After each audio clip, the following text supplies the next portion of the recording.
बहुत से लोगों का एक मिसकंसेप्शन होती है कि म्यूचुअल फंड्स जितने भी म्यूचुअल फंड्स हैं ये तमाम इस्लामिक होते हैं, जो कि बिल्कुल ऐसा नहीं है।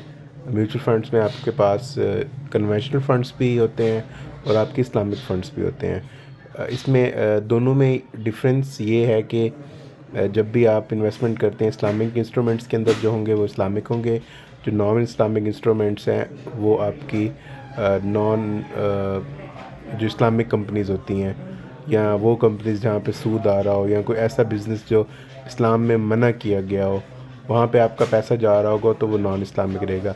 लेट्स से एक शराब बनाने वाली कंपनी है, सिगरेट बनाने वाली कंपनी है, आपने उसके स्कूक्स बाई, और स्कूक्स तो इशू होंगे नहीं ज़ाहिर है, या आपने उसके शेयर्स ले लिए हैं, तो उसमें फ्लक्चुएशन भी होती है, लॉस के चांसेस भी होते हैं। लेकिन सिगरेट इस्लाम में मना है, शराब इस्लाम में मना है, तो उन कंपनीज़ में अगर आपके पैसे जाते भी हैं तो वो आपके लॉस में भी जाएं तो भी वो नॉन इस्लामिक रहेगा, तो वो हलाल नहीं होगा आपके लिए।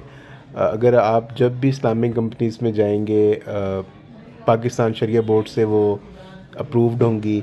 जो बैंक का शरिया बोर्ड है वो उसको अप्रूव करेगा, वो देख रहा होगा उनके जो लेजर्स होते हैं, उनकी बैंक स्टेटमेंट्स या जो भी उनकी एंट्रीज एग्जिट्स, उनके एसेट्स जो भी होते हैं, वो इस चीज़ को इंश्योर करते हैं कि ये इस्लामिकली कितनी चीज़ें बेहतर हैं। ये कोई ऐसे काम तो नहीं कर रहे जो इस्लाम में मना हो।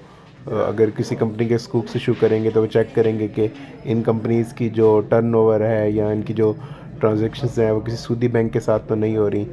तो बहुत से मल्टीपल फैक्टर्स हैं जो हम टाइम टू टाइम डिस्कस करेंगे कि इस्लामिक जो इन्वेस्टमेंट्स हैं वो किस तरह से बेहतर होती हैं। बाकी दोनों के अंदर आपके पैसे फिक्स नहीं होते, दोनों में आपका प्रॉफिट फिक्स नहीं होता, दोनों के अंदर कोई भी आपको लिख के नहीं देगा कि आपके पैसे महफूज हैं।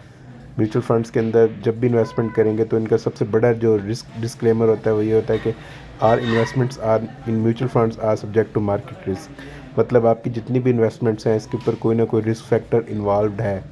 वो रिस्क कुछ भी हो सकता है, वो टाइम मैनेजमेंट का रिस्क, लिक्विडिटी रिस्क हो सकता है, इंटरेस्ट रेट का रिस्क हो सकता है, मल्टीपल फैक्टर्स होते हैं जो हम फर्दर इसको डिस्कस करते रहेंगे।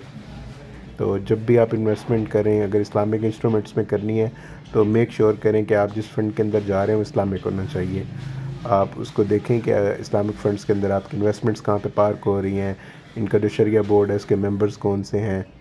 और उसके बाद आप जब भी इन्वेस्टमेंट करें तो इन चीज़ों को मद्देनज़र रखते हुए इन्वेस्टमेंट करें। बहुत शुक्रिया।